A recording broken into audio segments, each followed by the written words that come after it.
itu diberedanan itu. Kami disuruh ngiri. Belum siap semua. Buku, kade, semua carmacer. Tetap jalan karena ini politis. Gitu ya. Harus jalan. Gitu karena politis. Jadi kadang-kadang politik itu mewarnai semua.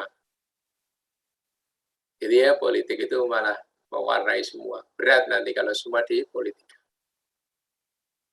Gitu ya. Tapi memang harus ada perbaikan lewatnya jalur politik. Mengubah sesuatu jalurnya politik. Jadi ya, secara pribadi saya lebih suka dievaluasi. Kurangnya apa? Ditambahin. Karena ongkosnya besar, saudara. Buku dibuat, guru dilatih, pelatihnya dilatih. Kan gitu, disosialisasi seluruh Indonesia. Disiapkan buku, disiapkan modul, disiapkan CD, macam-macam triliunan. Ya enggak apa-apa untuk memperbaiki generasi yang akan datang. Boleh-boleh saja, karena pendidikan itu tidak seperti saudara menanam, segera tumbuh. Seperti menanam lombok gitu. Tumbuhnya lama. Mungkin kami menanam saudara kuliah itu tumbuhnya nanti.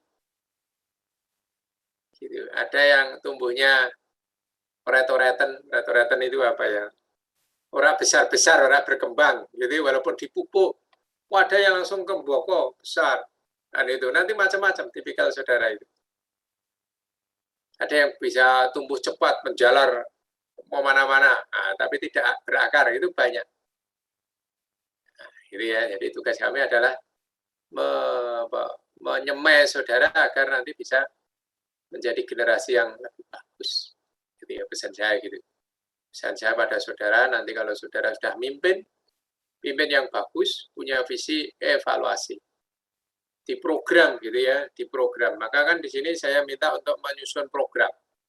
Nanti di akhir, nanti presentasinya tolong disampaikan nanti Noviana dan Rizka itu rencana programnya apa terkait dengan tugas saudara.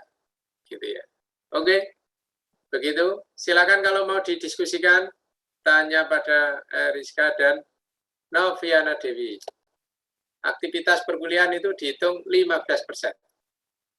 Tugas itu 35%. Ujian itu hanya 20%. Jadi diskusi ini bobotnya tinggi, 15%. Silakan. Dipimpin Noviana, Eriska, dipimpin diskusinya. Halo?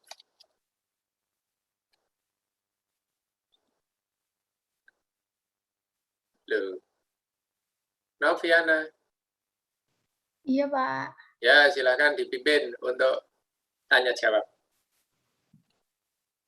Baik, silahkan kepada teman-teman yang ingin bertanya. Kami membuka 3 pertanyaan. Izin bertanya. Ahmad Lukito.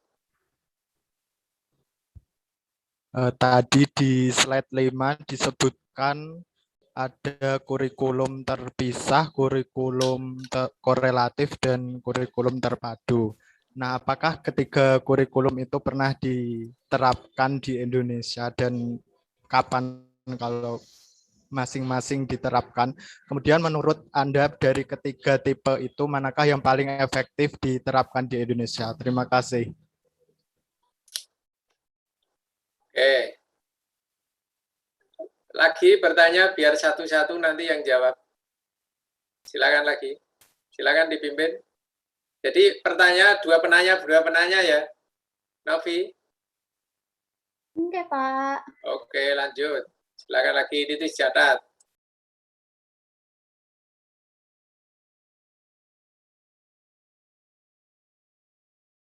Saya mau izin bertanya.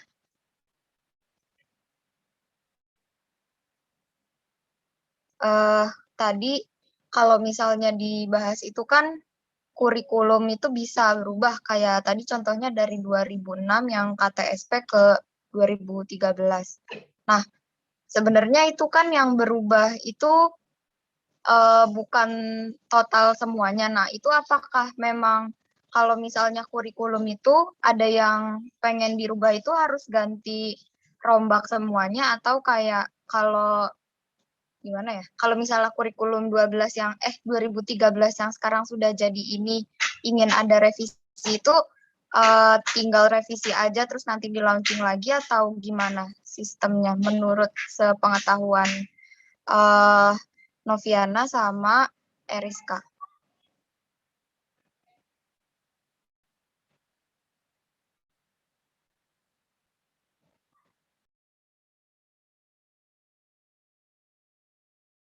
Oke, butuh berapa menit? 2 menit menjawab. Yang lainnya silahkan siapkan pertanyaan ya.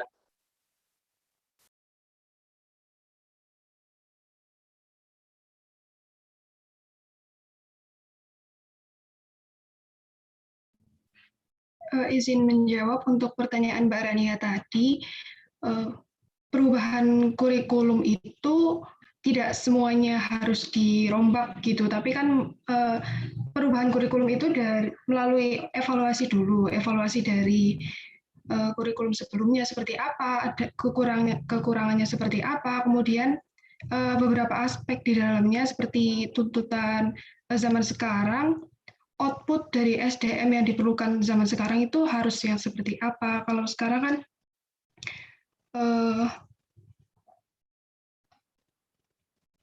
siswa dituntut agar lebih berpikir kritis. Jadi kalau di kurikulum KTSP itu kan siswa cenderung pasif. Jadi hal tersebut mendasari perubahan ke Kurtila seperti itu. Jadi melalui banyak hal dulu, evaluasi, kemudian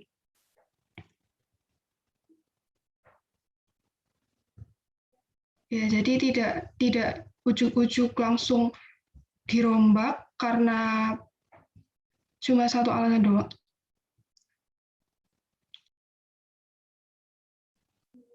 Dan perubahannya pun tidak semua dasarnya semuanya dirubah seperti itu, tidak, cuma melalui pembenahan. Jadi apa kekurangannya, seperti apa kebutuhan untuk yang lebih baik seperti apa, kemudian hal tersebutlah yang dirombak seperti itu.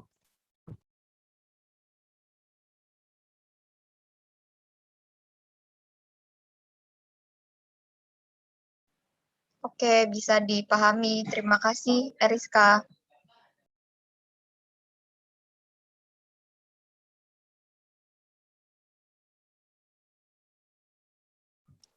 Aku masuk mau menjawab buat penyanyarannya ya.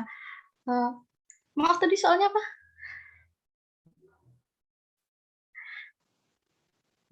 Oke, mungkin diulang kali ya. Tadi saya bertanya kalau misalnya sistem kurikulum itu proses perubahannya seperti apa, terus tata cara berubahnya kurikulum itu harus kayak gimana? Tadi jawabannya sebenarnya hampir sama sih kayak si Eriska. Sebenarnya kalau kurikulum mau dirombak semuanya itu nggak mungkin sih, karena itu pasti bakalan memakan waktu banyak dan membutuhkan budget yang banyak banget kayak gitu. Dan itu nggak gampang kayak gitu. Nah, untuk rombakannya ini sendiri tuh seperti yang diucapkan Pak Bambang tadi, sesuai dari evaluasi. Jadi setiap Indonesia kan ada target untuk generasi emas itu kan. Nah, untuk menunjang itu makanya kita membuat kurikulum yang terus mengikuti globalisasi kayak gitu, untuk mengikuti perkembangan zaman. Jadi kurikulum yang lalu itu kayak tetap disamain tapi mungkin lebih dikembangkan lagi kayak gitu sih.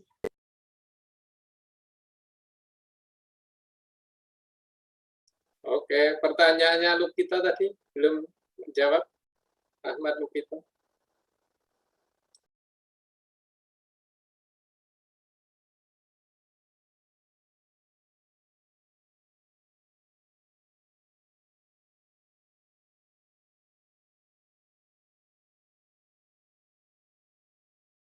Ini oke, di Indonesia itu sudah berganti 11 kurikulum ya, yang saya baca. Jadi yang pertama itu ada kurikulum 1947, 1952, 1964, 1968, terus 1975, 1984, 1994, 2004, 2016, dan 2013. Nah, jadi kan tadi ada kurikulum terpisah, kurikulum korelatif, dan kurikulum terpadu. Nah, jadi untuk yang terpisah itu dari yang pokoknya yang dari lama, yang paling lama itu dari 1947, 1952, 1964, 1968, 1975,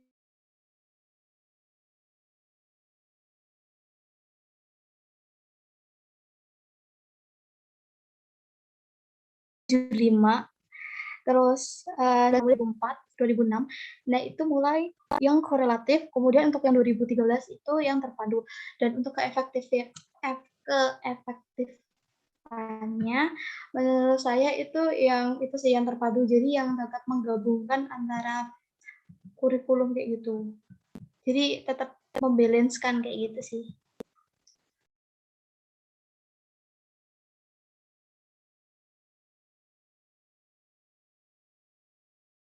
Oke, terima kasih Mbak Noviana. Tadi di penjelasan saya kurang paham ya. Yang terpisah itu maksudnya terpisah dalam hal apanya? Maaf tadi agak putus-putus. Yang di penjelasan materi tadi. Yang dimaksud kurikulum terpisah itu terpisah dalam hal apanya?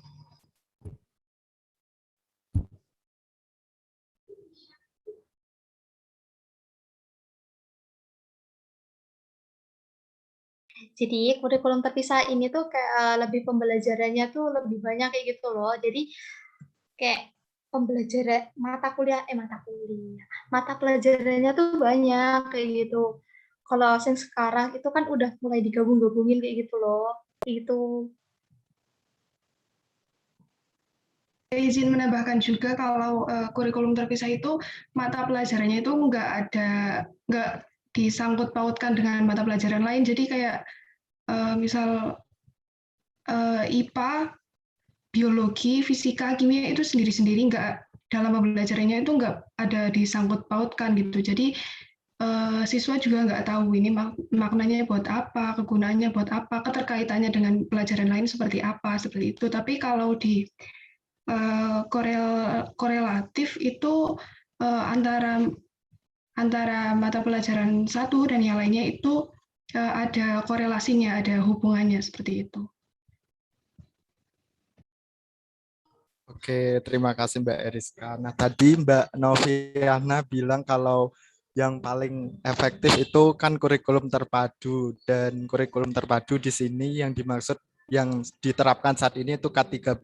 Nah, menurut Mbak Noviana sendiri itu penerapan K13 di Indonesia saat ini apakah sudah efektif atau belum? Dan saya juga sering menemukan itu ada beberapa beberapa guru yang sekolahnya sudah pakai K13 tapi dia metode pembelajarannya masih seperti KTSP. Kalau seperti itu menurut kalian solusinya bagaimana ya? Terima kasih.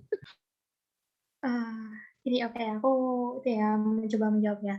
Jadi untuk keefektifannya sebenarnya ya lumayan efektif sih, meski ya tetap setiap kurikulum itu pasti ada poin plus sama minusnya kayak gitu. Terus untuk guru yang kurikulum tapi penerapannya beda, kayak tetap kurikulum yang lalu. Itu menurut pengalaman aku ya, ada beberapa guru yang kayak gaptek atau enggak dia tuh kayak yang gimana ya, kayak yang pertama tuh gaptek sih yang lebih banget itunya. Terus dia kayak masih bingung gitu loh, kayak kurang memahami ini tuh kurikulum tuh pembelajarannya tuh seperti apa kayak gitu. Dulu pernah nemuin kita udah masuk ke K13 tapi gurunya tuh hanya cuma nerangin kayak gitu. Nah, ya mungkin buat evaluasi buat pendidikannya itu mungkin gurunya tuh sosialisasinya mungkin lebih teratur kayak gitu sih untuk guru-gurunya. Jadi kurikulum ini bisa berjalan dengan sesuai yang diinginkan kayak gitu.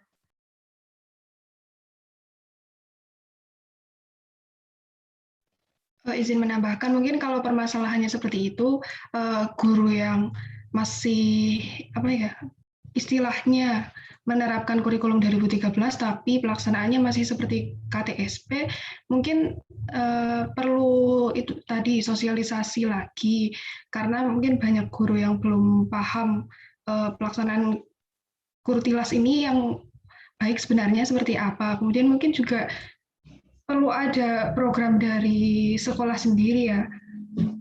Kayak kalau dulu di sekolah saya sebelum Kurtilas itu setiap Senin pagi setelah upacara itu siswanya kan di kelas mengaji seperti itu. Kemudian gurunya di ruang guru itu mendapat gitu semacam sosialisasi nanti pembelajarannya dasarnya harus seperti apa, siswanya mengajarnya harus seperti apa, siswanya kompetensi yang harus dicapai siswa seperti apa. Mungkin seperti itu, perlu ada program dari sekolah itu sendiri untuk kayak mengawasi gitu loh, mengawasi gurunya nanti, memberi pengetahuan dan mengawasi gurunya dalam pelaksanaan Kurtilas ini. Mungkin begitu.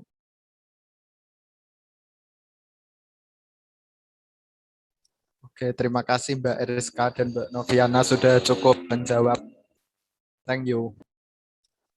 Oke, saya beri penguatan sebentar gitu ya. Misalnya untuk kondisi yang sekarang gitu ya. Ini tadi saya ngajar di mahasiswa S2. Saudara melakukan praktikum di sekolah dengan cara apa? Tidak dilakukan. Gitu ya. Padahal di kurikulum 2013 harus ada itu. Siswa mampu kan gitu, aktivitas berarti. Gitu. Kalau gurunya tidak kritis akan sulit. Gitu. Kritis kan sulit. Saudara kalau di Solo UNS itu praktikumnya gimana caranya? Dua tahun yang lalu gimana caranya? Di laboratorium, Pak. Dibimbing sama asisten praktikum gitu. Masuk di kampus? Iya.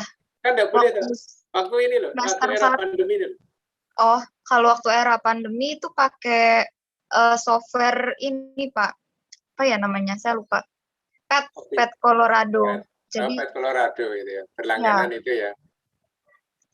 Kadang ada yang pakai itu, kadang ada yang pakai flash player. Ya, flash player. Oke, gitu. Itu yang mata kuliah yang apa namanya, yang expert ya. Mata kuliah yang dasar, fisika dasar gitu, praktikumnya apa? Ya pakai pet juga? Iya, Pak, pakai pet juga. Kalau dulu fisika dasar kebetulan masih semester 1, jadi praktikumnya offline, Pak. Offline ya, masih semester 1 ya. Nah, yang di UNES itu ya masih semester 1. Ya, kalau saya enggak tahu yang megang mata kuliah lanjut itu, praktikumnya gimana. Tapi kalau di UNES, berusaha untuk dihadirkan alat-alat yang ada di rumah. Gitu ya, alat-alat yang ada di rumah. Sederhana alatnya gitu. Kalau saya kan ngajar fisika dasar ini. Fisika dasar itu kan ada praktikumnya mulai dari pengukuran. Gitu ya, pengukuran yang mekanik maupun yang elektrik gitu ya. Yang ada yang mekanik, yang ada yang kita buat sendiri. Misalnya jangka sorong. Mahasiswa disuruh membuat jangka sorongan dari kertas karton. Gitu ya. Kemudian mereka mengukur di rumah sendiri-sendiri. Kita beri noniusnya yang macam-macam. Ya, kalau desainnya ya mesti punya jangka sorong, desain fisika. Ini saya punya di rumah. Tapi mahasiswa tidak boleh beli jangka sorong. Gitu ya, karena kalau beli sudah bayar, tidak kuliah masih beli, kan gitu ya. Kami berpikir gimana buat jangka sorongan dari kertas. Kemudian diminta untuk mengukur di rumah sendiri-sendiri. Diameter dalam, diameter luar, kedalaman, gitu ya. Dengan jangka sorongnya. Dengan yang skala tetap, skala rahangnya dibuat beda-beda. Nah, itu kan nanti bisa mengukur tebal, bisa mengukur macam-macam. Digunakan untuk mengukur yang lain. Kalau yang mereka lakukan itu sak karepe dhewe, tidak optimal, maka dia tidak bisa mengukur berikutnya nanti. Nilainya akan jelek. Itu sudah saya teliti selama 2 tahun ini. Saya sengaja itu kalau praktikum itu dibantu asisten, tapi saya lebih mengawasi. Ini sesungguhnya nanti mahasiswa dilatih untuk itu. Buat sendiri. Nanti dia di video gitu ya, di-upload di YouTube. Saya linknya YouTube dikasihkan saya. Gitu. Saya terus beliau mengukur tebal HP gitu ya, mengukur tebal HP sisi A, tebalnya macam-macam gitu. Nah, itu bisa dilakukan di rumah. Nah, praktikum pegas misalnya, ayunan matematika atau ayunan fisik bisa di rumah. Kalau pegas tidak punya Pak, punya karet gini.